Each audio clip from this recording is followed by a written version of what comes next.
A quest is a search for something.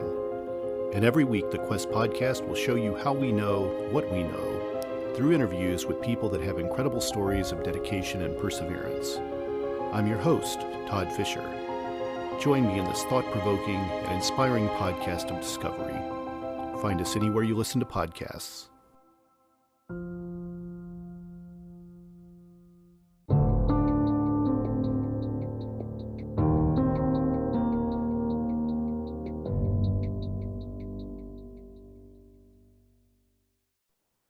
Hey everybody, welcome back to another episode of No Earthly Explanation. This episode is very special because it's on the breaking of our latest UAP report.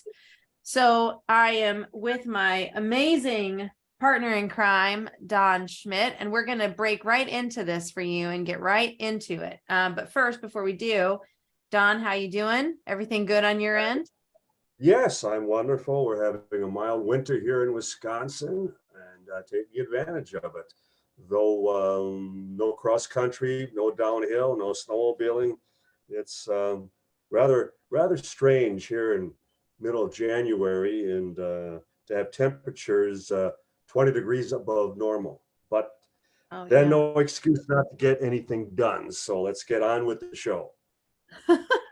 Okay, sounds good. I'm surprised you haven't been trying to snowmobile out there. I know you little daredevil. You just get out there and you do a whole bunch I took my head off a couple of years ago at about 80 miles an hour. I wasn't wearing a helmet, and with all the land we have here, and it was a stray branch that I didn't expect, and it practically scalped me.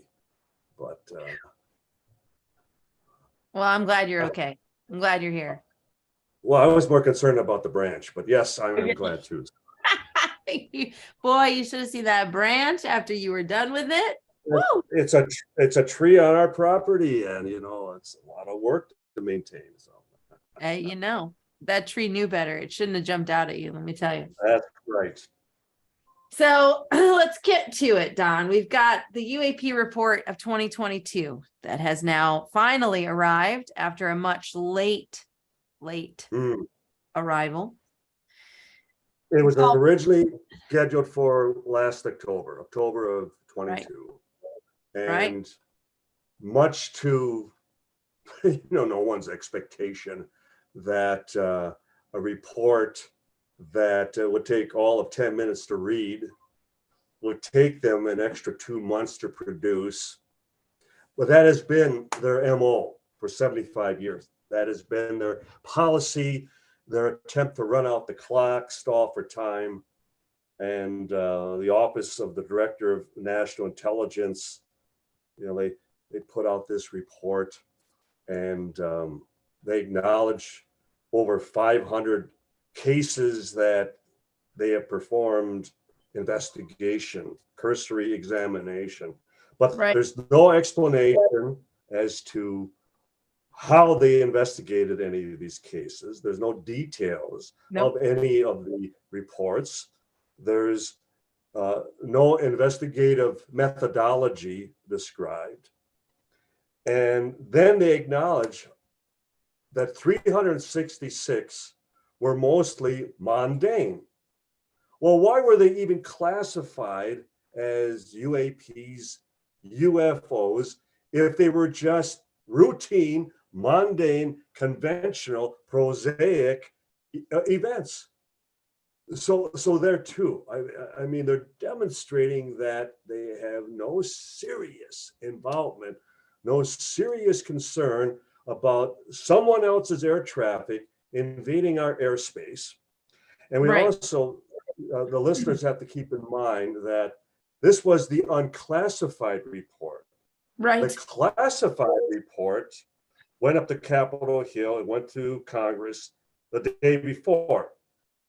And the reason it's classified is that they're protecting their sources and their methods in how they acquire these case reports. So again, it's a big nothing burger.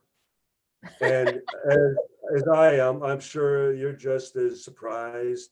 And it's like, oh my God, I don't know how I'm going to sleep tonight just thinking that we're being invaded by unknowns, and our Pentagon could care less. Well, yeah. Well, here's the thing so it correct me if I'm wrong, but in reading the report, I almost felt that it contradicted itself at a couple points. And by that, I mean, so you go up there and you state, a number are balloons, a number are this, and a number are that, and they go, whatever.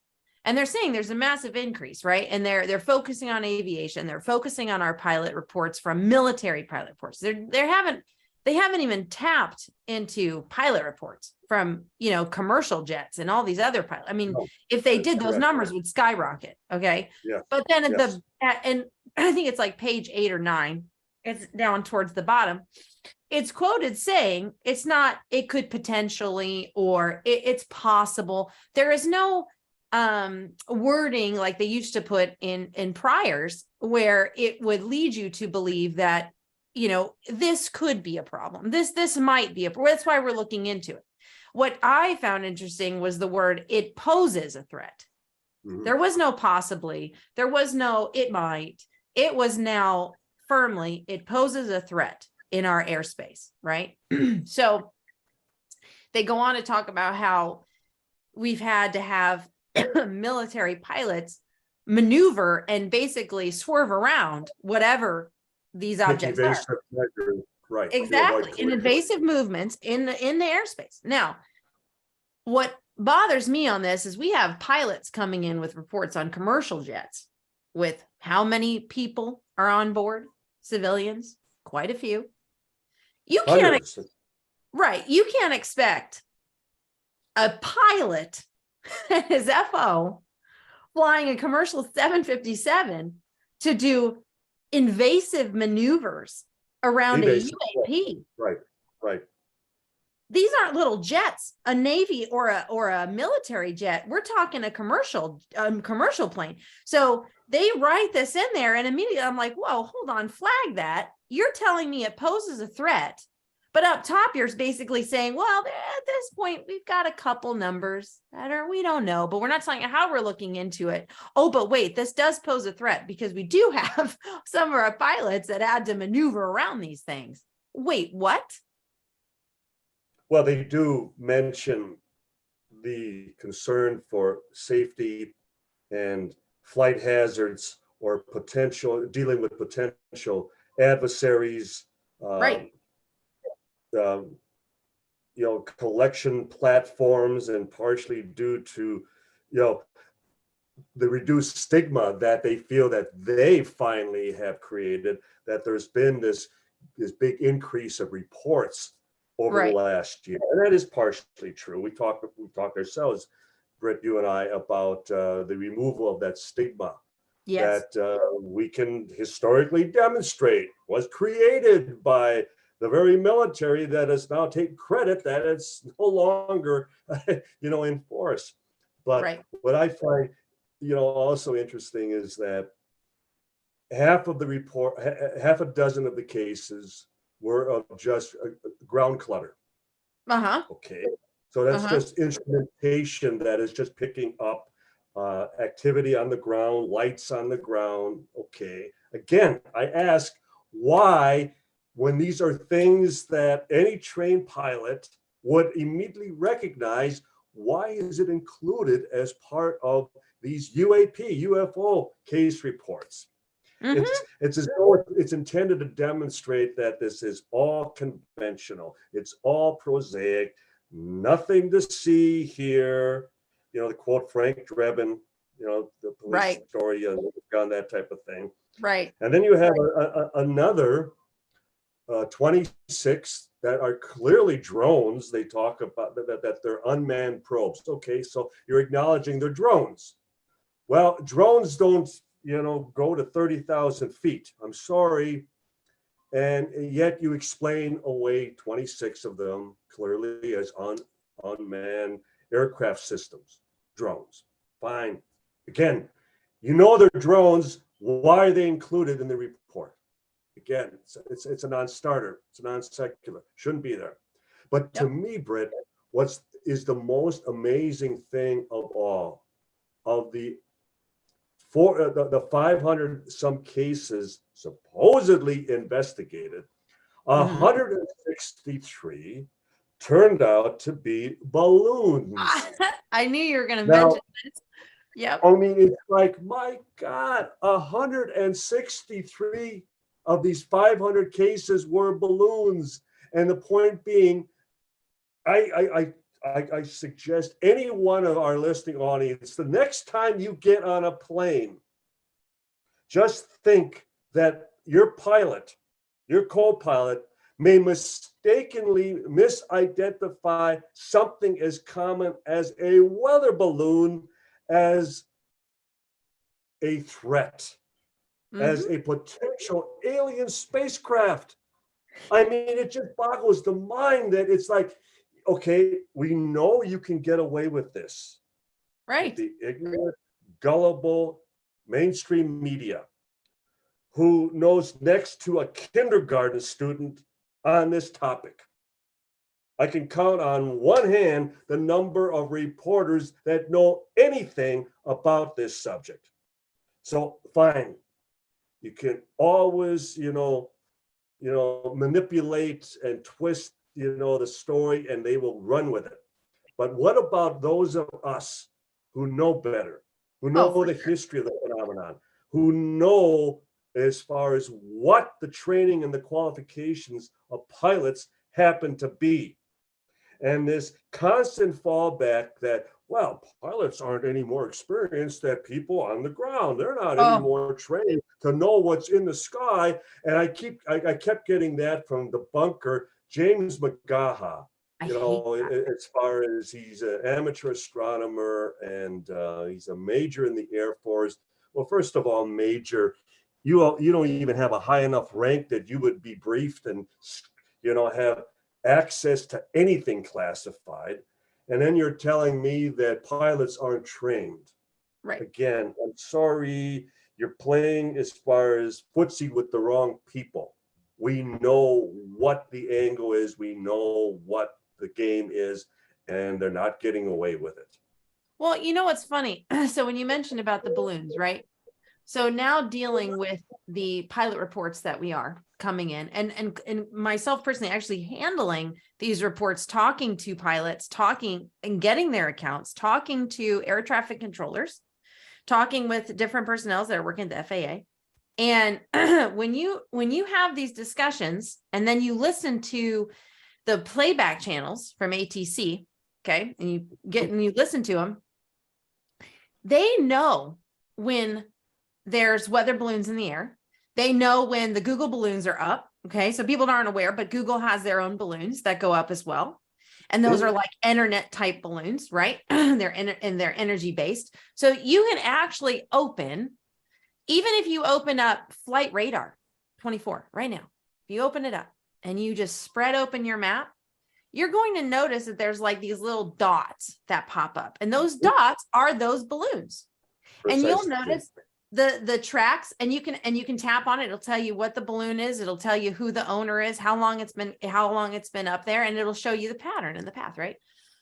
So when a pilot calls in, our ATC control knows about those. They know about our controllers in the airspace know about all of those balloons next to our pilots' routes. So when our pilots call in, and I've heard it myself, they will call in to air traffic control, and air traffic control responds back and goes, well, in the direction you're looking, I don't have anything, but if you were to look at your 6 o'clock, we have a Google balloon up or a different balloon up that's, en route right now. And you'll hear the pilot say, no, I know that. I know those balloons. That's not what I'm looking at. I'm looking at something that's actually sitting on the horizon. So our pilots, it's almost offensive in a sense, because you're saying you don't trust them to, like you said, and I agree with you, to distinguish what a balloon is versus a UAP. Okay. Even though they fly hundreds of thousands of hours, my God, in the space, in our airspace all the time. But you'll trust them when you need to go somewhere and you jump on that plane. You've got to get over to Dallas really quick or up to New York for one of your meetings. You trust them then. Have you ever seen like how and what they have to deal with and the classes they have to endure and what they learn in becoming a pilot? Pilots sometimes go off to become astronauts. I mean, they know what they're doing. So it's almost degrading. And when you have these, what I call armchair experts, belittle and put down the names of some of these pilots that are coming forward, whether they're military, whether they're commercial jets, whatever they are, and they're coming forward saying, I know a satellite, I know a balloon, I know a blimp when I see one. And they're trying to honestly give their report of what they're seeing. But it's like, it takes you back. It takes you back to what we've been dealing with since the 40s, the 50s, the 60s. You didn't see what you saw. We're going to tell you what you saw. And this is what's in it. And it's like, no, you can't tell me what I saw. Myself and my FO saw it. And we called in and we radioed it. And other pilots are seeing it. Why are you telling me that I didn't see it? So it's baffling to the mind that they're still using the balloon. And of course,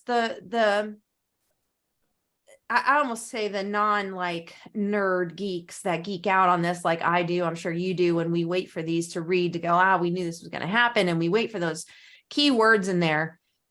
They wouldn't pick up on that subtlety. They'd be like, oh, see, they explain that 162 or 163 are all balloons. They just walk away with that idea, but they wouldn't understand the whole background of that, because how they wrote that UAP report was, they did it in such a way that unless you study, like I was making this point the other day, unless you really know lingo and law firm type lingo and documentation and then paperwork with subsection B and all this other stuff, the normal person's going to peruse through that and just be like, okay, so there's a good amount they still don't know yet. But I mean, for the most part, there's no threat. We don't need to worry about it. But the truth is there is a threat.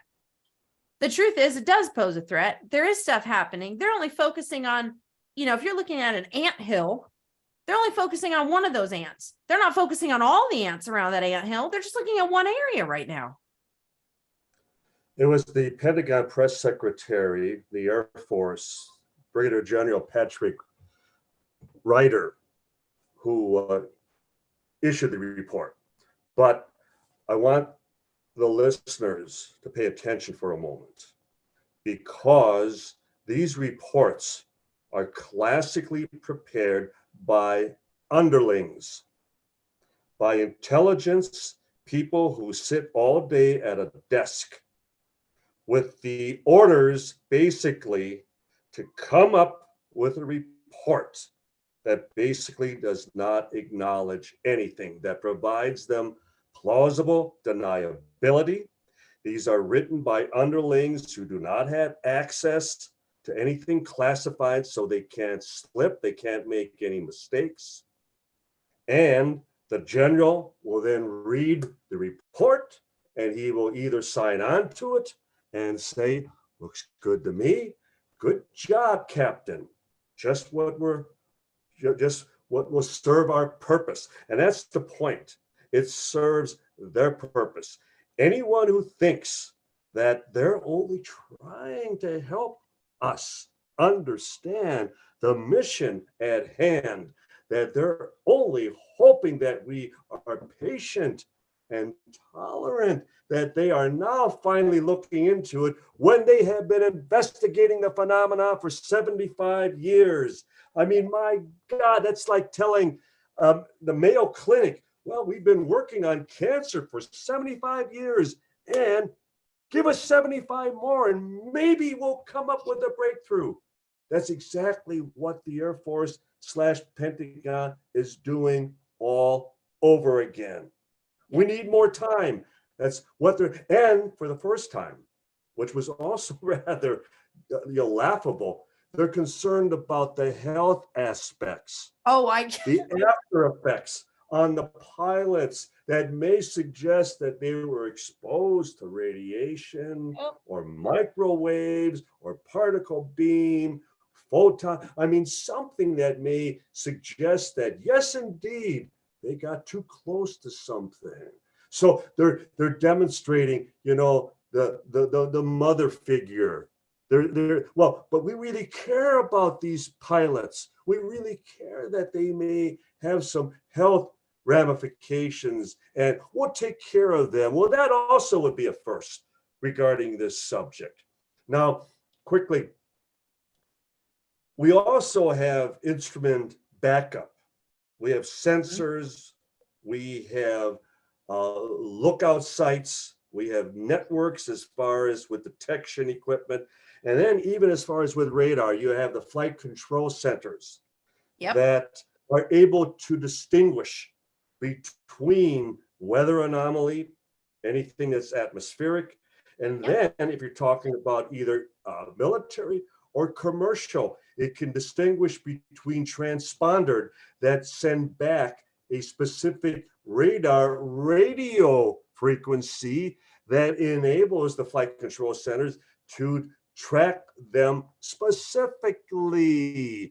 So this idea that, well, these pilots we're only dealing with things that are seen by the naked eye. No. They're also tracked via instrumentation. They're also tracked on radar. And it's like I had a traffic controller at Detroit International one time tell me, well, Don, you would be surprised how often we have given Venus clearance to land. And I went, oh, so you were tracking Venus on radar, were you? Right. And that shut him up immediately. It's like, again, stop playing us to be stupid. Yep. Because we study this stuff every day. We research the phenomenon every day. You don't. And that's one of the reasons I had a brigadier general at the Pentagon one time actually say to me, Don, we are cheering you on the sidelines because you are not handcuffed. You're able to look into this in ways we can't. Right. And he was being very honest about it, but it was off the record. It was off the record, his comments. Yeah. Well, honestly, I think if the majority of the public did their own, like, I want to say night watches, but if you just watch the sky at night, I guarantee you probably one out of the six, let's say six, which is an odd number, but 1 out of 6 would absolutely see something that would be considered a UAP. That wouldn't be a satellite or, something odd, and I could say that because 2 nights ago I was night watching and again, saw something that was super bright, thought, oh, it must be a star, keep looking, pulled up my star map. It's not a star. All right, let's do my flight radar, no flight in that area. And then sure enough, within probably 2 minutes, 3 minutes, didn't move from the same area, did not move. It stayed stationary, which everybody knows a satellite moves. It's not stationary. This stayed completely stationary and I watched it and I actually filmed it. I have it on film and it just fades away. Super bright. I mean, bright as Venus. And you could see Venus as clear as day. You can see Mars as clear as day. The skies have been relatively clear because it's been freezing here in Florida and super bright and then gone. And guess what? When it was gone, other stars appeared because it was so bright. It completely like covered the other stars. I didn't see them until that light went away. Wasn't an aircraft, wasn't a plane. It literally like somebody turned off a light switch. It went right off. So if people would just look to the sky, they would start seeing these. And then the more that the public starts seeing, the government can't control the masses. You can't control the masses when the masses are saying what is in our airspace. And everybody's waiting for this UAP report. And I think a lot of people got bummed again. I mean, some of us did not. There were certain, like I said to you earlier, there was certain wording in it that I took to, okay, there's some subtle wins in this UAP report. There are some subtle key points in there that I'm thankful for as far as aviation, as far as listening to our pilots for once, whether it starts in the military, fine, fair. There's plenty of really good military personnel that we have all spoken to over the years that are now finally getting to have a moment to talk, a moment to say what I'm seeing, which is good. We needed that. And so for me, that's a win because we really need to start paying attention and that needs to be expanded out to all pilots, all aircraft, all. And like you were just talking about, we do have sensors. We are able to see all those anomalies. We are able to detect those. That's why our pilots call in to ask, do you have anything on your radar in this area? That is why we have those guys. And those guys know the area better than anybody. In fact, I think it's almost in rural Texas, there is solar plants out there. And numerous times during the day, some pilots have seen some odd shining coming from below and have called in, and they're like, oh yeah, that's the solar plant. And they're like, oh, okay, we were all wondering that up here. We thought it was a solar plant, but we weren't sure. And they have a normal conversation like we do, because the sun just happens to hit it at the right time of day. But guess what? Those air traffic controllers, they know their area. Oh, I wonder why. Not only are they briefed on their area, not only do they know what's in the area, but they also live in the area. So that's why they're hired to work there, to also help our pilots that are coming in and out of all those different airways before they are transferred to the next air traffic control. So I don't know. There are parts that it still baffles the mind of how stupid, and I can say that word because they do treat it as how stupid they think we are to not understand and not know. And as you said, you're right, Don. You, above even myself or Ben or anybody that we know in our circuit here, has investigated this probably the deepest in this regard. And you aren't tied down. And that's the best thing about, our field that we do outside of what the government is doing through Aero and the ODNI, because we have an opportunity to look into all that. And we can also protect those we talk to by having their back, because nobody else does. We have to always keep in mind that it was the Pentagon press secretary who announced the release of the report. Right. These are press releases. They are intended for the press, because that has, been the MO of the government from the very founding of the country, that however you are able to manipulate and sway the press is the way the people will follow.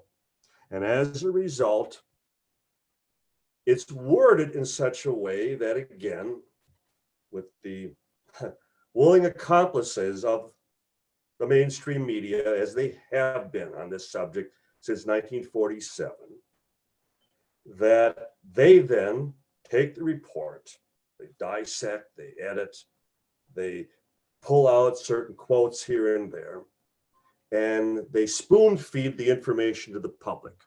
Right. Because only the hardcore are going to sit down and actually read the, albeit short, little report. 12 pages. Yep. Interesting that when they came out with the third Roswell explanation on Project Mogul, the report from the Air Force was over 750 pages. That's how much they had to pound as far as that explanation. It wasn't just a quick point of history that they could demonstrate in just a chapter or two. No, it was the size of War and Peace. And as a result, it demonstrates that even the military is uncomfortable in not knowing how to assuage public opinion, that their forced narrative on us is often blown out of proportion because they don't know if the media is going to, again, maintain their bidding. Right. One of the reasons that in the report it talks about, for example, that many of these UAP reports didn't have sufficient data. Well, that's a total throwback to the Project Blue Book report and the unclassified documents, which came out in the Jimmy Carter administration. And it's so often when it couldn't explain a particular UFO sighting, it stamped it insufficient data, suggesting if only we would have had more information, we would have been able to explain away that case and that case and that case. Well, my former scientific director, Dr. J. Allen Hynek, who was consultant to the Air Force Project Blue Book, was quick to point out to us that it was the cases that they had the most data, the cases that they had the most information, that were the best cases, that were the most unconventional, the most unexplainable. So a total contradiction. And here's the Pentagon, the Air Force, using that exact description all over again, insufficient data. So please, mainstream media, for once, get off of your lazy journalist keyboard and actually look into something. Go back into the files, look at the history, and you will go, my God, why haven't we been told this after all these years? Well, you know why. Because, again, they were playing off of your inability to actually investigate. Investigative journalism is a lost art. It doesn't happen anymore. You are 100% correct. Yeah. And they play off of it. Yeah, you're 100% correct on that. It is gone. It's majorly gone. And a lot of times too, in today's journalism, it's not non-biased. You know, you were supposed to be neutral and in the middle, and you're just there to report what to report. And now it seems like everybody's got an opinion on something in their own writing. But if they did go back and look at Blue Book as just an example, they would see, like you and I talk about, the 711 cases that were marked unidentified. They were just left there. Nothing, it's just there. Like, no, we're just going to act like those didn't exist. So we'll just close up shop. Right. Of the 13,000 cases, they, again, very rudimentarily investigated. Right. 701. That's the. Oh, seven. I'm sorry. Yes, correct. I'm sorry. Yes, 701 remained unexplained. But just imagine, it's not a dozen, it's not 70, it's 701 exactly that to this day remain unexplained. And you wash your hands of it and you say, mission accomplished. We've explained it all away. And it's like, yeah, but if the press doesn't go, excuse me, what about the 701 that you couldn't identify? You couldn't come up with a conventional explanation. I'm still waiting for that first reporter to do that because they're not even doing it today regarding this report. Yeah, but there's other questions too in regards to all this. Like, they didn't talk about debris, which, come on, we know that there's been debris. We know they're not. You know, so there's no talk of debris in the UAP report, which, if you're going to look at physical and you're going to look at invasive maneuvers that we have to do around these objects, well, we also know there were crash retrieval along the years. We know about certain cases, and there's not even a mention of that. You didn't give us any data or stats on that. You didn't. And first of all, we can even go back to physical ailments or any type of stuff. And over the years, you can say, correct me if I'm wrong, and I don't think I'm mistaken, but there had been documented physical to some pilots over the years, correct? Oh, yes. There have been after effects on not only pilots and crew, but also the equipment. Yeah. The electromagnetic effect as far as on aircraft, that once they would lock weapons, which would then also include their radar, and then ground radar confirming the lock.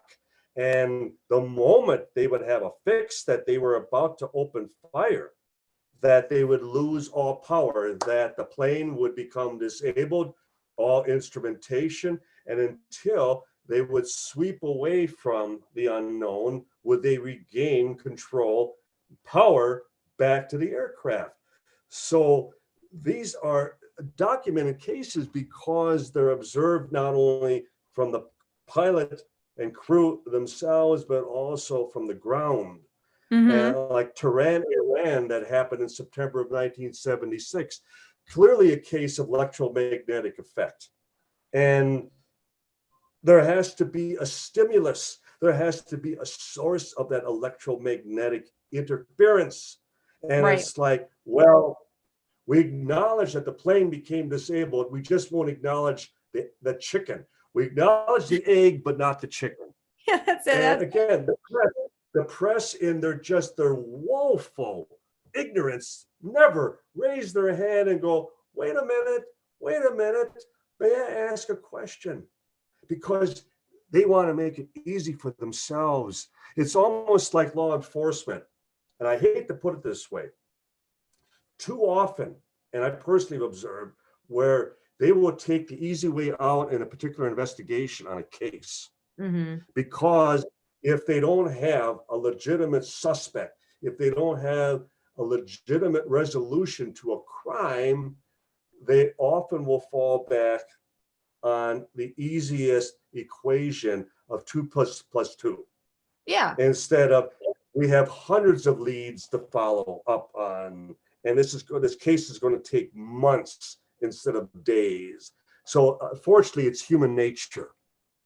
They too often take the easy road, and the press in their 24-hour news cycles are the biggest violators of that, of any profession, as far as I'm concerned. But here's my question too. Do we even know a head count of how many are working for Arrow? I mean, realistically, seriously, you've got a huge amount of number increase. Where are they doing this from? Just their office? I mean, if you really have to get into it, you've got to have a relatively large crew to properly investigate this and have send out teams, like I think about that stuff. I think about how large is the Arrow team? How large is the team that is working, ODNI and AARO? How large is this team and the work that they're doing to be able to cover as many accounts? And I think also what I feel like what I think fell on deaf ear in some of this was the fact that when they were talking about, even any crash collisions with any UAPs, I don't even think if they've gone back in any kind of history, I don't think they've gone back in any kind of years at all to read any type of history, because what we're looking for is, well, they're doing their work. They're looking into it. They're bringing up stats saying, okay, I think all of us that really know what we're looking for, and we're looking for those answers in a UAP report, like to truly be correct and give us what we want. We aren't ever going to get it, unfortunately, yet. We won't get it yet. But it would have been nice to see that they're not just talking about up until 2018. It would have been nice to see that Arrow saying, well, since our last congressional hearing in the past year, we are going back. Yes, they're saying now they're looking back into cases as far back as 1945. Okay. And like you and I talked on, why not bring up one of the largest cases that they know was a hoax to prove, see, even Roswell wasn't real. See, we have this one that we can prove to you that the scientific technical data proved zero. Very interesting that you did mention that. And I've had a number of colleagues actually point out that the reason that they now, I may have it backwards, but either the congressional or the Senate report, one is going back to 47 and the other is going back to 45. Now, the reason, and I agree with colleagues, that the reason they're going back to 1945 is that they're going to look into this non-starter, this case that is a complete fabrication, this hoax called a Trinity, that there was a supposed crash in 1945 in San Antonio, New Mexico, north of the White Sands Proving Ground, and that it may have somehow been connected to the first detonation of an atomic bomb in July of 1945 in as far as in that area. Right. Case is a complete hoax. I'm sorry. We investigated it long before the people involved now, and the witness is a complete fraud. So I feel, and I agree with colleagues, that the reason they're going to include that is because they're going to go, oh, well, that's just a that's just a hoax. So I guess we're starting, with a case that really, sets off the entire project on the right footing. We're going to start with a fraud. We're going to start with a phony case. Well, then I guess Roswell must also be fake in 1947. Exactly. And then the Washington Oracle to 52, and then Loveland and Exeter, and on and on and on. Because if one's a hoax, maybe they're all hoaxes. Maybe they're all frauds. So we're gonna focus on the contemporary. We're gonna focus on the two, as far as from 2024 and to the present, that type of thing, as they already have suggested. Well, yeah, I mean, they're looking at like, well, whatever happens after 2000, that's what we'll investigate. But we won't go back further than that. I mean, really, that is kind of... they're fakes back then. They were hoaxes. I mean, you had people that were calling them flying saucers. My God, they already thought they were from outer space. So how could any of those cases be trusted? Now Blue Book, you talk about the investigation, the team. Blue Book was a director, 2 secretaries, and 2 investigators. That was the investigation. But in reality, as General Arthur Exon, who was at the Foreign Technology Division at Wright-Patterson Air Force Base, he was a former base commander at Wright-Patterson. He worked at the Pentagon. He told us in recorded interviews that the actual investigation was headquartered out of Washington, not Blue Book, and that it involved 12 to 15 to even 20 investigators that traveled privately, secretly all over the country, gathering data, gathering information, and it was never part of the Blue Book system. Yeah, that sounds about right. I mean, that sounds about right when it comes to how our in-house works. That's the thing, though, is like, I don't know. There's so many questions for me in regards to this. And it makes me mad that, they want to go back to 45. And I agree with you. I thought this the moment I posted it on purpose for us to talk about it, because it is the way that it has been since the beginning. They want to convince the world that it's all fake, it's all a hoax, it's not real, all only up until modern time.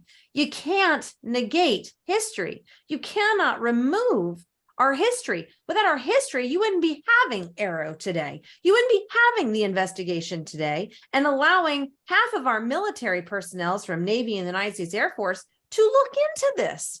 It just wouldn't happen. You had to have our history of all these accounts that were literally mind-boggling, head-turning. And what really makes me mad is when they try and say, oh, that photograph is fabricated. Oh, this, that, and the other. And I'm sitting there going, you know what? We are talking early 50s here. They don't have CGI. They don't have technology like that to sit there and manifest. Guys are virgin. Exactly. To manifest. And what baffles me, because they should be doing this, and they should be doing this as part of their investigation, which I know you and I would, Don, and I know that we have. What is crazy to me is that how did somebody, and I'm just going to throw out a random number, 1952, capture a picture of what appears to be a flying saucer. But you know what's I find funny, Don? Is that picture matches somebody else's account that happened in the 50s in the UK. And if you place those side by side, that flying saucer looks identical. So are you telling me that this little, couple in the Midwest is faking a photograph, but doing a joint hoax effort with someone in the UK? We're talking in the 50s? I'm sorry. Coincidence. Exactly. But I'm sorry. You and I both know we're not dumb, and we weren't born yesterday. And I can't stand that they try and make it seem like you said, it's coincidence. Oh, they threw a Frisbee in the air and took a picture. Oh my God. If I hear that one more time, I'm going to lose my mind. There's just so much to it that the normal part of our public that's interested in this topic that aren't geeked out on it like most of us are, or in ufology or in the UFO community, but just really want to know what it's all about. And if you take the time to read the report, you'll be interested, but you won't be like, oh, wow, aliens are real, because that's not what it's going to tell you. So definitely don't read it for that. But, you know, they word it in such a way that you really, I mean, you really have to fine comb it. It's like you're looking for lice. I swear. It's like you're combing through it looking for lice.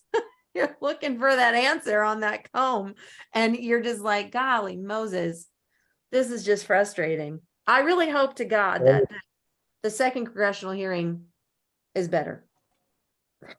Well, and hopefully, though I am already hearing complaints from some of the potential whistleblowers that there's been a change of attitude and they're not being treated as respectfully as they thought. And it's as though the congressional committee has already been read the Riot Act, and they are toning down their interest. And so it's again status quo. Oh, gosh. I always say, not in my lifetime, and I would hope in your lifetime. But if it fails this time around, it will be another 75 years before we even revisit the situation. As we wind this down, I just want to read something to the audience. Yeah. And I just want to read these bullet points. And starting with the first one. Quote, "The phenomenon is something real and not hallucinatory, hoaxed, or misperceived natural phenomena. Something is really flying around." Number two, "The surface of the objects is metallic or made of some other reflective substance." Number three, "The objects rarely leave a trail except perhaps a high performance operation." Number four, "The objects are circular or elliptical, flat on the bottom with a low dome on top." Number five, "Flights may occur in well-ordered, well-kept formations in numbers of 3 to 9 disks." Number six, "Speeds are estimated in excess of 300 knots. Number seven, "Sizes are estimated to be as large as, quote, man-made aircraft." Now, is this a recent report? Is this from a recent study? No, it's the Twining letter from September 23rd, 1947, 2 months after Roswell, and the head of the Air Materiel Command, when he was asked by General George Shulgin to come up with an assessment of the situation at that time, because the FBI had inquired as to the situation, an estimate of the situation. And they were acknowledging that the phenomenon was real. So here we are 75 years later, and the Air Force is still scratching their heads and going, well, but nobody consulted with us because we're still looking into it.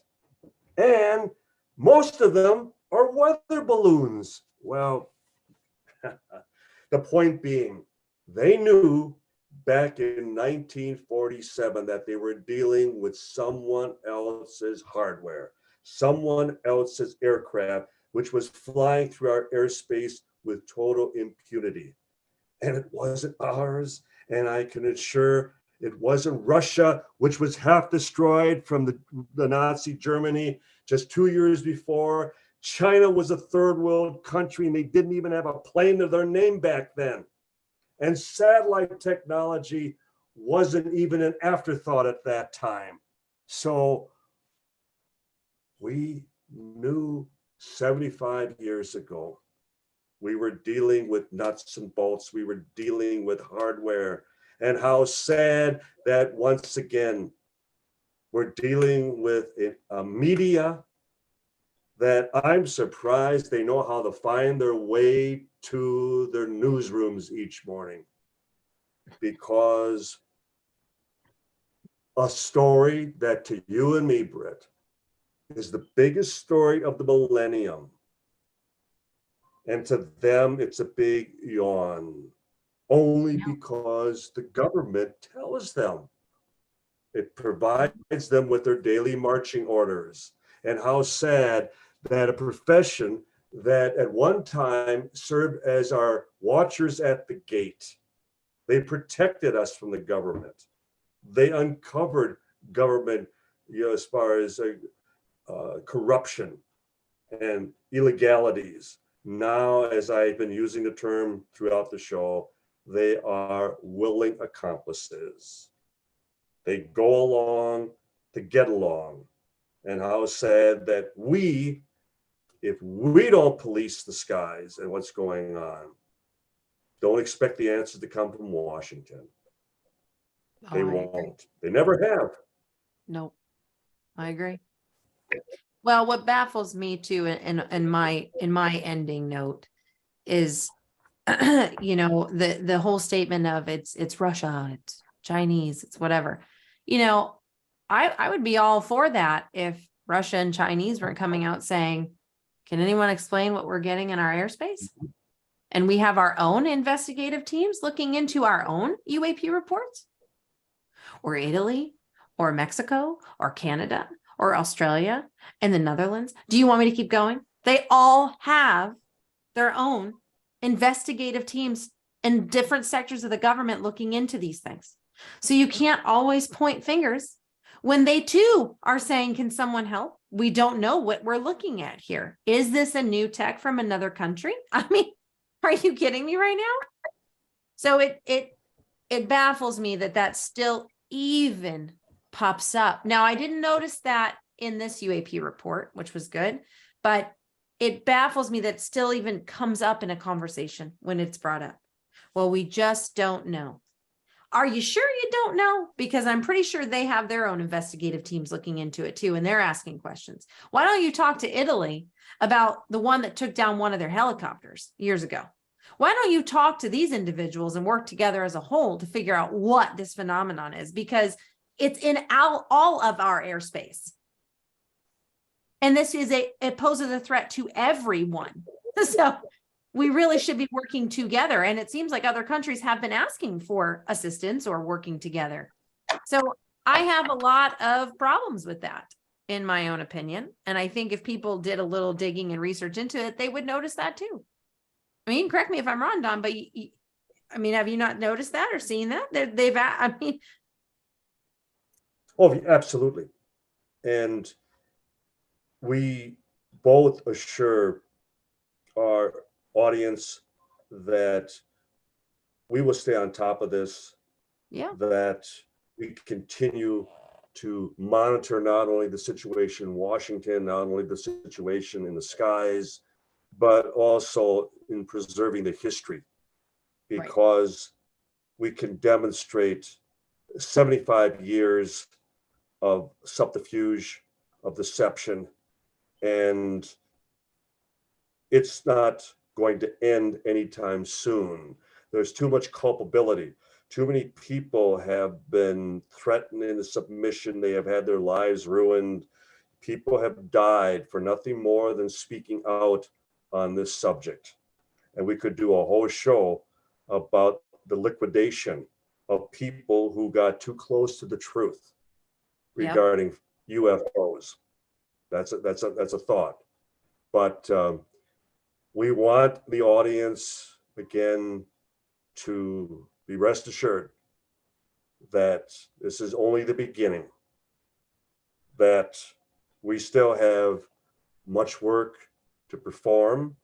We have much planned just for this year, as we will continue to do actual field investigation work that takes us, out onto the battlefield, going out to the scene of the crime, so to speak, trying to put it all together. Something that a report seldom reflects, because, again, it becomes a narrative that can only be revised by those who are brave enough to challenge it, to take issue with it. It won't be the media, but it will be the two of us and our colleagues. So with that, we need to sign off after another rousing show as far as in exploring this topic of, as I said, just monumental concern. Yep, I agree. But like you said, we will be on top of it for our listeners and our viewers, and we will keep everybody up to date on anything new that arises, just like the UAP report. You can find it online. If you just type in actually UAP report 2022, the links will automatically pop up. Now, a lot of people on social media have it posted on a lot of different UFO pages. It's posted, so you can feel free. A couple of people that I'm associated with on my social media accounts have it in their link trees. So if you are interested in reading it, feel free to read it. And if you have questions, or if you have anything in it that you notice and would like clarification on, feel free to email Don and I at noearthlyexplanation@gmail.com. And we'd be willing and would love to hear if you've read it and what you think about it and what some of your feelings are on it. Feel free to reach out to us. You can also reach out to us on our social media pages. We're both on Instagram and on Facebook at No Earthly Explanation on Instagram, as well as our personal accounts. Mine is Brit_investigates. Don is Don47Tom. And we're both on Facebook. You can reach out to us there as well. Brit Barbieri and Donald Raymond Schmidt. And then you can also continue to listen to No Earthly Explanation anywhere you like to listen or view. We are going visual this year, which is awesome. So you can look us up anywhere from Amazon Music to Spotify to Anchor.fm to Apple, and the list goes on and on. We have that listed on our No Earthly Explanation, Spotify and Anchor.fm. You can see all the listings there. But again, like Don said, we will continue to keep you up to date and up to speed.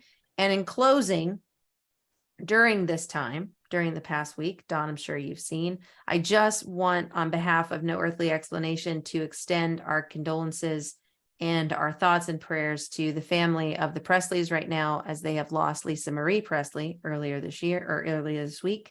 And we just want her daughters and Priscilla to know that our thoughts and prayers are with you during this tough and hard time. Wholeheartedly agreed. Thank you for mentioning that, Britt. Yeah, absolutely. So until next time, everybody, have a wonderful night. And I encourage you, please, wherever you are, if it's night, if it's day, whatever time, wherever you're listening to us, keep your eyes in the skies, because I guarantee you we're no longer alone. And make sure to wave to them. Let them know that you see them. So until next time, have a great time, everybody. Great show, Britt. Look forward to the next one. Thank you. Goodbye, all.